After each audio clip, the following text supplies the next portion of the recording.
News ಅವರಿಗೆ ಮತ್ತೊಮ್ಮೆ ಸ್ವಾಗತ. ಇಲ್ಲಿ ತನಕ ಸಾಕಷ್ಟು ಸುದ್ದಿಗಳನ್ನು ನೋಡಾಯಿತು. ಇನ್ನು ಚಿಲ್ಲರೆ ಮಾರುಕಟ್ಟೆನಲ್ಲಿ 51% ವಿದೇಶಿ ನೇರ ಬಂಡವಾಳ ಹೂಡಿಕೆಗೆ ಸಂಬಂಧಪಟ್ಟ ಹಾಗೆ ಮಾತಾಡಲೇಬೇಕು. ಯಾಕಂದರೆ ರಾಜ್ಯ ಸರ್ಕಾರ ಕೂಡ ಇದಕ್ಕೆ ಸಂಬಂಧಪಟ್ಟ ಹಾಗೆ ತಾತ್ವಿಕ ಒಪ್ಪಿಗೆಯನ್ನು ಕೊಟ್ಟಿರುವಂಥದ್ದು. ಇವತ್ತು ಸ್ವತಃ ಮುಖ್ಯಮಂತ್ರಿಗಳು ಹೇಳಿದ್ದಾರೆ, ನಾವು ಇದಕ್ಕೆ ಸಿದ್ಧರಾಗಿದ್ದೀವಿ ಎನ್ನುವಂಥ ಒಂದು ಕ್ಲೂನ್ನ ಕೊಟ್ಟಿದ್ದಾರೆ. ಸರ್ಕಾರ ಇವರಿಗೆ ರೆಡ್ ಕಾರ್ಪೆಟ್ ಸ್ವಾಗತ ನೀಡಲಿಕ್ಕೆ ಸಿದ್ಧತೆಯನ್ನು ಮಾಡಿಕೊಂಡಿದೆ. ಚಿಲ್ಲರೆ ಮಾರುಕಟ್ಟೆಯಲ್ಲಿ ವಿದೇಶಿ ನೇರ ಬಂಡವಾಳ ಹೂಡಿಕೆಯ ನಿಯಮಕ್ಕೆ ಕಾಂಗ್ರೆಸ್ ಸರ್ಕಾರ ಒಪ್ಪಿಗೆ ಕೊಟ್ಟಿದೆ ಅಂತ ಸಿದ್ದರಾಮಯ್ಯ ಹೇಳಿರುವಂಥದ್ದು. FDIನಿಂದಾಗಿ ಯಾವುದೇ ರೀತಿ ತೊಂದರೆ ಆಗಲ್ಲ ಅಂತ ಕೂಡ ಅವರು ಸಮರ್ಥನೆ ಕೊಟ್ಟಿದ್ದಾರೆ. ಚಿಲ್ಲರೆ ಮಾರುಕಟ್ಟೆಯಲ್ಲಿ 30% ಸ್ಥಳೀಯ ಪದಾರ್ಥಗಳು ಇರಲೇಬೇಕು ಅನ್ನುವಂಥ ನಿಯಮ ಇದೆ. ಆದರೆ ಆ ನಿಯಮವನ್ನು ಕಡ್ಡಾಯವಾಗಿ ಪಾಲನೆ ಮಾಡ್ತಾರೆ ಅನ್ನುವಂಥದ್ದು ಏನೂ ಇಲ್ಲ. ಇಲ್ಲ ಒಂದು ಕಡೆಗೆ ಒಂದು ನಿಯಮ ಇದೆ ಅಷ್ಟೇ, 30% ಸ್ಥಳೀಯ ಪದಾರ್ಥಗಳು ಇರಬೇಕು ಅನ್ನುವಂಥದ್ದು. ಹೀಗಾಗಿ ಕಿರಾಣಿ ಅಂಗಡಿಗಳು ಮುಚ್ಚೋದಿಲ್ಲ, ಮುಚ್ಚುತ್ತವೆ ಅನ್ನುವಂಥ ಭಯ ಆತಂಕ ಬೇಡವೇ ಬೇಡ ಅಂತ ಸಿದ್ದರಾಮಯ್ಯ ಹೇಳಿರುವಂಥದ್ದು. FDIನಿಂದಾಗಿ ಉದ್ಯೋಗ ಸೃಷ್ಟಿಯಾಗುತ್ತೆ, ಪದಾರ್ಥಗಳ ಬೆಲೆ ನಿಯಂತ್ರಣಕ್ಕೆ ಬರುತ್ತೆ ಅಂತ ಕೂಡ CM ಸಮರ್ಥನೆಯನ್ನು ಕೊಟ್ಟಿದ್ದಾರೆ. ಆದರೆ ಚಿಲ್ಲರೆ ವ್ಯಾಪಾರಿಗಳು ಹಾಗೂ ಪ್ರತಿಪಕ್ಷಗಳಿಂದ ಸರ್ಕಾರದ ನಿರ್ಧಾರಕ್ಕೆ ತೀವ್ರ ವಿರೋಧ ವ್ಯಕ್ತವಾಗ್ತಾ ಇದೆ. ಕಾಮರ್ಸ್ ಮಿನಿಸ್ಟರ್ ಒಂದು ಪತ್ರ ಬರೆದಿದ್ರು, ನಮ್ಮ ಅಭಿಪ್ರಾಯ ಕೇಳಿ, ಅದಕ್ಕೆ ನಮ್ಮದು ವಿರೋಧ ಇಲ್ಲ ಅಂತೇಳಿ ನಾವು ಹೇಳಿದ್ದೇವೆ. ಈಗ FDI ರಿಟೈಲ್ ಸೆಕ್ಟರ್ಗೆ ಬಂದರೆ ಇದರಿಂದ ಯಾವುದೇ ತೊಂದರೆ ಆಗೋದಿಲ್ಲ, ಉದ್ಯೋಗ ಸೃಷ್ಟಿ ಆಗ್ತದೆ, ಬೆಲೆ ನಿಯಂತ್ರಣದಲ್ಲಿರ್ತದೆ, ಆ ಭಯ ಪಡಬೇಕಾದಂಥ ಅಗತ್ಯ ಇಲ್ಲ. ಮತ್ತು ಎಲ್ಲವೂ ಕೂಡ ವಿದೇಶದಿಂದಲೇ ಬರ್ತವೆ ಅಂತ ಏನಿಲ್ಲ. ಬಟ್ ಅಲ್ಲಿ ಒಂದು ನಿಯಮ ಇದೆ, 30% ಲೋಕಲ್ ಗೂಡ್ಸ್ ಕೂಡ ಇರಲೇಬೇಕು ಅಂತೇಳಿ, ಇರಲೇಬೇಕು ಕಡ್ಡಾಯವಾಗಿ. ಬನ್ನಿ ಇದ್ರ ಬಗ್ಗೆ ಮಾತಾಡೋಣ. ರಮೇಶ್ ಚಂದ್ರ ಲಹೋಟಿ ನಮ್ಮ ಜೊತೆಗಿದ್ದಾರೆ.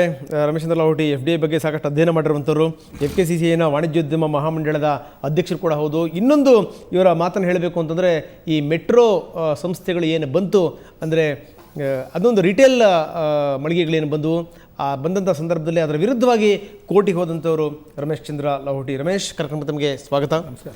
ಸೊ ಮತ್ತೊಬ್ಬರು ನಮ್ಮ ಜೊತೆಗಿದ್ದಾರೆ ವಜೀರ್ ಖಾನ್ KR ಮಾರುಕಟ್ಟೆ ವ್ಯಾಪಾರಿಗಳ ಸಂಘದ ಅಧ್ಯಕ್ಷರು. ವಜೀರ್ ಖಾನ್, ತಮಗೂ ಕೂಡ ಕಾರ್ಯಕ್ರಮಕ್ಕೆ ಸ್ವಾಗತ.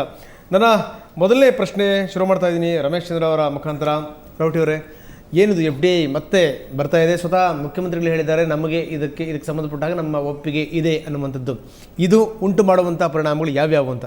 ಇಲ್ಲ, ಇದು ಇವತ್ತೇನು ನೆನ್ನೆ ಸಂಜೆಯಿಂದ ಮಾಧ್ಯಮದಿಂದ ಕೇಳಿಬಂದಿದ್ದೀವಿ. ಮುಖ್ಯಮಂತ್ರಿಗಳು ಇವಾಗ ಟಿ ವಿಯಲ್ಲಿ ತಾವು ತೋರಿಸಿದ್ದೀರಾ, ಈ FDIಗೆ ನಾವು ಉದ್ಯೋಗ ಸೃಷ್ಟಿ ಆಗತ್ತೆ ಅಂತ ಅವ್ರು ಭರವಸೆ ಕೊಡ್ತಾ ಇದ್ದಾರೆ ಅಂತ ಕೇಳಿದ್ದೀನಿ. ಉದ್ಯೋಗ ಸೃಷ್ಟಿ ಆಗುತ್ತೆ ಅಂತ ಹೇಳಿದ್ದಾರೆ. 30% ನಾವು ಇನ್ಫ್ರಾಸ್ಟ್ರಕ್ಚರ್, ಫ್ರಂಟ್ ಇನ್ಫ್ರಾಸ್ಟ್ರಕ್ಚರ್ ಮಾಡಬೇಕು ಅಂತ ಇದ್ದಾರೆ. ಬಟ್ ಇದೇ ಸಂದರ್ಭದಲ್ಲಿ ತಮ್ಮ ಗಮನಕ್ಕೆ ಎಲ್ಲರಿಗೂ ಹೇಳ್ತೀನಿ, ಈ 5 ಕಂಪ್ನಿ ದೊಡ್ಡದು ಯಾವ್ದು ಬರ್ತಾ ಇದೆ, ವಾಲ್ಮಾರ್ಟ್ ಆಗಲಿ, ಟೆಸ್ಕೋ ಆಗಲಿ, ಕೇರ್4 ಆಗಲಿ, ಮೆಟ್ರೋ GmbH ಆಗಲಿ, ಟೋಟಲ್ ವರ್ಲ್ಡ್ನಲ್ಲಿ ಉದ್ಯೋಗ ಸೃಷ್ಟಿ ಮಾಡಿರೋದು 21 ಲಕ್ಷ ಜನ. ಇದು ತಾವು ವೆಬ್ಸೈಟಲ್ಲಿ ಹೋಗ್ಬಿಟ್ಟು ತಾವು ನೋಡ್ಬೋದು. ಬಟ್ ಇದೇ ಅದರ್ ಸೈಡ್ ಭಾರತ ದೇಶದಲ್ಲಿ ಬಂದಾಗ ವ್ಯಾಪಾರಸ್ಥರ ಜನಸಂಖ್ಯೆ 10-12 ಕೋಟಿ ಜನ ಇದರಲ್ಲಿ ತೊಡಗಿದ್ದಾರೆ. ಸೊ ಅದನ್ನು ರೀಪ್ಲೇಸ್ ಮಾಡೋಕ್ಕೆ ಉದ್ಯೋಗ ಸೃಷ್ಟಿ ಎಲ್ಲಾಗತ್ತೆ, ಎಷ್ಟು ಜನಕ್ಕೆ ಉದ್ಯೋಗ ಕೊಡ್ಬೋದು, ಅದೊಂದು ಪ್ರಶ್ನೆ ಚಿಹ್ನೆ ಬಂದಿದೆ. ಹಾಗೆ ಈ ಸೆಲ್ಫ್ ಎಂಪ್ಲಾಯ್ಮೆಂಟ್, ಈ ಚಿಲ್ಲರೆ ವ್ಯಾಪಾರ, ಸೆಲ್ಫ್ ಎಂಪ್ಲಾಯ್ಮೆಂಟ್, ಯಾವ ಓದಿರಲ್ಲ,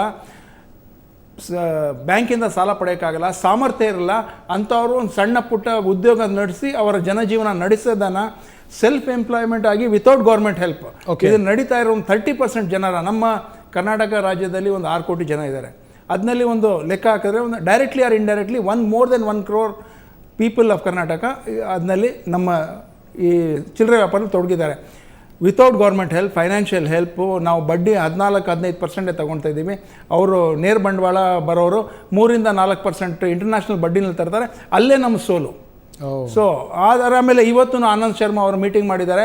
4 ವಾಲ್ಮಾರ್ಟ್, ಭಾರತಿ ಏರ್ಟೆಲ್ ಆಗಲಿ, ರಿಲಯನ್ಸ್ ಆಗಿ ಮೀಟಿಂಗ್ ಮಾಡಿಕೊಂಡು ಅವ್ರು ಹೇಳಿದ್ದಾರೆ, ಈ 30% MSME back end infrastructure, front end infrastructure procurement ಏನು ಹೇಳ್ತಾ ಇದ್ದಾರೆ ಅದನ್ನು ಅವ್ರು ರಿಲೀಸ್ ಮಾಡಿ ಅಂತ ಇವತ್ತು ಒಂದು ಅವ್ರ ಸಭೆ ಸೇರಿದ್ದಾರೆ. ನಾವು ಹೇಳಿದ್ರು ಭಾರತಿ ಏರ್ಟೆಲ್ಲು, ರಿಲಯನ್ಸು ಈಸಿಯಾಗಿ ಆನಂದ್ ಶರ್ಮಾ ಆಗಲಿ ಪ್ರಧಾನಿಗೆ ಭೇಟಿ ಮಾಡ್ಬೋದು.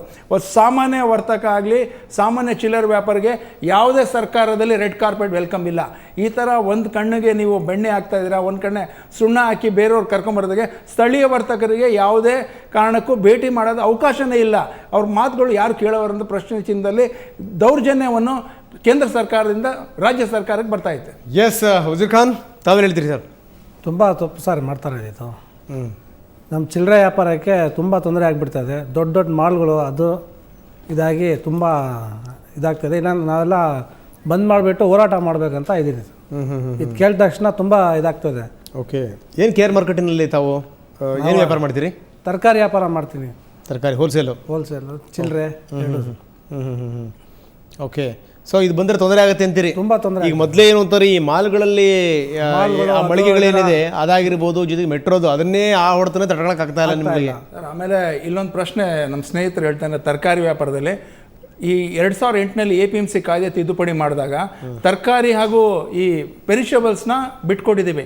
ಯಾವ ದೊಡ್ಡ ಕಂಪ್ನಿಗಳು ಇದನ್ನು ಬೆಳೆಸ್ಕೊಂಡು ನಮ್ಮ ರೈತರಿಗೆ ಎಲ್ಲಿ ಅನುಕೂಲ ಆಗೈತೆ ಅಂತ ಸರ್ಕಾರ ಒಂದು ವೈಟ್ ಪೇಪರ್ನ ಬಿಡುಗಡೆ ಮಾಡಬೇಕು. ಫಾರ್ಮರ್ಸ್ಗೆ ಬೆನಿಫಿಟ್ ಆಗೈತೆ, ರೈತರಿಗೆ ಭಾಳ ಬೆನಿಫಿಟ್ ಆಗೈತೆ, ಅವ್ರ ಉತ್ಪಾದನೆಗಳನ್ನು ಒಳ್ಳೆ ಉತ್ತಮವಾದ ಬೆಲೆ ಸಿಕ್ಕೈತೆ, ಎಲ್ಲಿ ಅವರು ಇದನ್ನು ಸಾಧನೆ ಮಾಡಿ ತೋರಿಸಿದ್ದಾರೆ. ಸುಮಾರು 5 ವರ್ಷದಿಂದ ಯಾರೇ ಡೈರೆಕ್ಟಾಗಿ ಹೋಗಿ ಪರ್ಚೇಸ್ ಮಾಡ್ಬೋದು ಫಾರ್ಮರ್ಸಿಂದ ಪೆರಿಷಬಲ್ಸ್, ಫ್ರೂಟ್ಸ್ ಆ್ಯಂಡ್ ವೆಜಿಟೇಬಲ್ಸ್ನಲ್ಲಿ. ಬಟ್ ಯಾವುದೇ ಕಾರಣಕ್ಕೂ ನಮ್ಮ ಸಮರ್ಥನೆ ಸಿಗ್ತಾ, instead of that imported fruits, imported ಎಲ್ಲ ಮಾಲ್ಸ್ಗಳಲ್ಲಿ ಸಿಗ್ತಾ ಇದೆ. ಆಮೇಲೆ ಈ 30% MSME back end inflation procurement ಮಾಡಬೇಕು ಅಂತ ಹೇಳಿದ್ರೆ ಕ್ವಶನ್ ಮಾರ್ಕ್ ಆಲ್ರೆಡಿ ಐತೆ. ಕರ್ನಾಟಕ ರಾಜ್ಯದಲ್ಲಿ metro cash and carry wholesale license ರದ್ದುಪಡಿಸಿ 9 ತಿಂಗಳಾಗೈತೆ. ಅದನ್ನು ನೋಡೋರೇ ಯಾರು ಇಲ್ಲ. ನಾಳೆ ದಿನ ಅಧಿಕಾರಿಗಳು ಅವ್ರು ನೋಡೋಕ್ಕೆ ಅವ್ರ ಪರಿಶೀಲನೆ ಮಾಡೋದು ಯಾರು ಅದನ್ನು ಗಮನ ಇಡೋದು, ಯಾರು ಏನು ಮಾಡ್ತಾ ಇದ್ದಾರೆ? ಅದಕ್ಕೆ ಬಹಳ ಈ FDI ಇನ್ ರಿಟೇಲ್, ಮಲ್ಟಿ ಬ್ರ್ಯಾಂಡ್ ರಿಟೇಲ್ ನಮ್ಮ ದೇಶಕ್ಕೆ ಭಾಳ ಆಗಲ್ಲ, ಚೆನ್ನಾಗಿರೋಲ್ಲ. ಓಕೆ. ಅಲ್ಲ, ಬಹಳಷ್ಟು ಜನಗಳಿಗೆ ಇದಕ್ಕೆ ಸಂಬಂಧಪಟ್ಟಾಗ ಇನ್ನೂ ಅದರ ಅರಿವು ಗೊತ್ತಾಗ್ತಾ ಇಲ್ಲ, ಅದರ ಪರಿಣಾಮಗಳು ಏನಾಗಬಹುದು ಅನ್ನುವಂಥದ್ದು. ವಜೀರ್ ಖಾನ್ರೆ, ಈಗ ಏನಾದರೂ ಅದು ಬಂತು, ಲಾಗು ಆಯಿತು ಅಂತಂದರೆ ನಿಮಗೆ ಏನೇನು ತೊಂದರೆಗಳಾಗ್ತವೆ ಅಂತ ಏನಾದರೂ ಗೊತ್ತಿದೆಯಾ? ತೊಂದರೆ ತುಂಬ ಆಗ್ತದೆ ಸರ್. ಯಾರು ಗಿರಾಕಿ ಬರಲ್ಲ, ಮೇನು ಕಸ್ಟಮರ್ ಬರೋಕ್ಕೆ ಇದು ಮಾಡ್ತಾರೆ, ಎಲ್ಲ ಅಲ್ಲಲ್ಲೇ ತೊಗೊಳ್ತಾರೆ, ಸೀದಾ ಮಾಲ್ ಸಿಕ್ಕಲ್ಲ. ಆ ಥರ ಆಗಿ ತುಂಬ ನಷ್ಟ ಆಗ್ತದೆ ಅಲ್ಲಲ್ಲಿ ಆಗಿಬಿಟ್ರೆ ನಮ್ಗೆ. ಅಲ್ಲ, ಕೇಂದ್ರಕ್ಕೆ ಇದ್ರ ಬಗ್ಗೆ ಗೊತ್ತಿಲ್ವಾ? ಇದು ಏನಾಗುತ್ತೆ? ಕೇಂದ್ರ ಸರ್ಕಾರ there is a sell out. You can see the country, Manmohan Singh, Montek Singh Ahluwalia, Chidambaram, ಇವರೆಲ್ಲ ವರ್ಲ್ಡ್ ಬ್ಯಾಂಕ್ನಲ್ಲಿ ಕೆಲಸ ಮಾಡಿಕೊಂಡು ನಮ್ಮ ದೇಶದಲ್ಲಿ ಇವತ್ತು ಉನ್ನತ ಸ್ಥಾನದಲ್ಲಿದ್ದಾರೆ. ಬಟ್ ಅಂಥವರು ವರ್ಲ್ಡ್ ಟ್ರೇಡ್, ಈ ಎಕಾನಮಿನ foreign direct investment, globalization, liberalization ಮೂಲಕ ನಮ್ಮ ದೇಶದ ಅಭಿವೃದ್ಧಿ ಮಾಡೋಕ್ಕೆ ಸಾಧ್ಯವಾಗಲ್ಲ.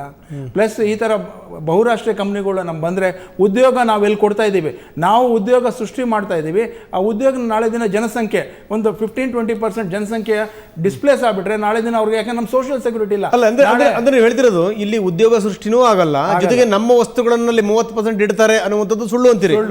ಸುಳ್ಳು. ಯಾಕಂದ್ರೆ ಅವರು ಯಾವ ರೈತರಿಂದ ಅವ್ರು ಬೆಳ್ಕೊಂಡು ಆಮೇಲೆ ಅವರು ತಗೊಳೋದೂ ಅಷ್ಟೇ A ಕ್ವಾಲಿಟಿ B ಕ್ವಾಲಿಟಿ ತೊಗೊಳ್ತಾ ಇದ್ದಾರೆ. ಇವಾಗ ಮಾಲ್ಸು ನಾವು ನೋಡಿದೆ, ಸ್ಥಳೀಯ ಮಾಲ್ಗೆ ನಮ್ಮ ವಿರೋಧ ಇಲ್ಲ, ಬಟ್ ಬಹುರಾಷ್ಟ್ರೀಯ ಕಂಪ್ನಿಗಳು, ಯಾಕಂದರೆ ಅವ್ರ ಕೆಲಸ ಏನು ಮಾಡಿದ್ದಾರೆ, ನಮ್ಮ ಫುಡ್ ವರ್ಲ್ಡ್ ಇರಲಿ, ಬಿಗ್ ಬಜಾರ್ ಇರಲಿ, ರಿಲಯನ್ಸ್ ತೋರಿಸಿದ್ದಾರೆ ನಾವು ಆರ್ಗನೈಸ್ ರಿಟೇಲಿಂಗ್ ಮಾಡ್ಬೋದು. ಸೊ ಅಂಥ ಸಂದರ್ಭದಲ್ಲಿ ಈ ಮಲ್ಟಿನ್ಯಾಷನಲ್ ನೇರ ಬಂಡವಾಳ 51% ಬ್ಯಾಕ್ ಎಂಡಿಂದ ಬರೋದು, ಆಮೇಲೆ ಇವಾಗ 100% ಕೊಡ್ಬಂದರೆ ಈ ಥರ ಸರ್ಕಾರ ಆಲೋಚನೆ ಮಾಡಬೇಕು. ತಾವು ಇವಾಗ ಎಲ್ಲ ದೇಶ ರಾಷ್ಟ್ರದಲ್ಲಿ ಡಿಬೇಟ್ನಲ್ಲಿ, ಪಾರ್ಲಿಮೆಂಟಲ್ಲಿ ಎಲ್ಲರೂ ನೋಡಿದ್ದಾರೆ. ಕಾಂಗ್ರೆಸ್ ಬಿಟ್ಟರೆ ಅವ್ರ ಅಲೈಸೂ ಇದಕ್ಕೆ ವಿರೋಧ ಮಾಡ್ತಾ ಇದ್ದಾರೆ.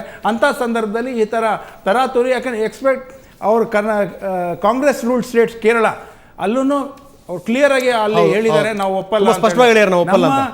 ಕಾಳಜಿ ಏನಂದರೆ ನಮ್ಮ ಮುಖ್ಯಮಂತ್ರಿಗಳು ಅವ್ರ ಸೋಷಿಯಲಿಸಮ್ಗೆ ನಾನು ನೋಡಿದ್ದೀನಿ, ಪತ್ರಿಕೆಯಲ್ಲಿ ಓದಿದ್ದೀನಿ, ಅವ್ರನ್ನ ಸೋಷಿಯಲಿಸಮ್ ಮಾತಾಡ್ತಾ ಇದ್ದಾರೆ.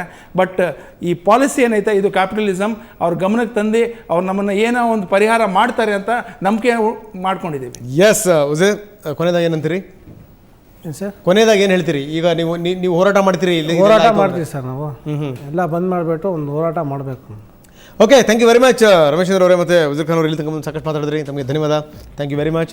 ಅಂತೂ ಇದರ ಸಾಧಕ ಬಾಧಕಗಳು ಏನೇನು ಇದ್ರ ಬಗ್ಗೆ ನಾಳೆ ನಾವು ವಿಸ್ತೃತವಾಗಿ ಚರ್ಚೆ ಮಾಡ್ತೀವಿ. ಸಂಜೆ 6 ಗಂಟೆಗೆ ಅದಕ್ಕೆ ತಜ್ಞರು ಇರ್ತಾರೆ, ಅವರ ಅನಿಸಿಕೆ ಅಭಿಪ್ರಾಯಗಳನ್ನು ಕೂಡ ನಾಳೆ ನಾವು ಮುಂದಿಡ್ತೀವಿ ಇದಕ್ಕೆ ಸಂಬಂಧಪಟ್ಟ ಹಾಗೆ.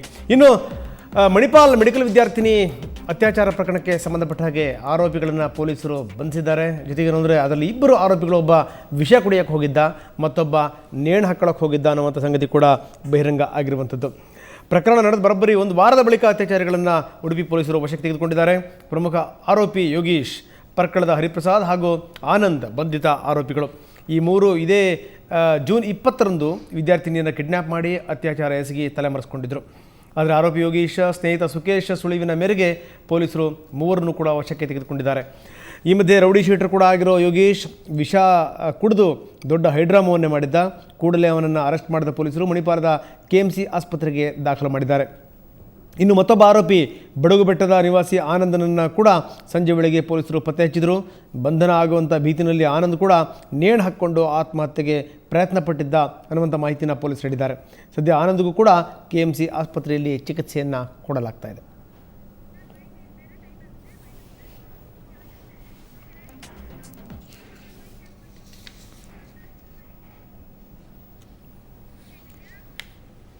ಇದು ಇವತ್ತಿನ ನ್ಯೂಸ್ ಅವರ್. ನಾಳೆ ಮತ್ತಷ್ಟು ಸುದ್ದಿಗಳನ್ನ ಹೊತ್ತು ಇದೇ ಸಮಯಕ್ಕೆ ಹಾಜರಾಗ್ತೀವಿ. ಅಲ್ಲಿ ತನಕ ನಮಸ್ಕಾರ, ಗುಡ್ ನೈಟ್.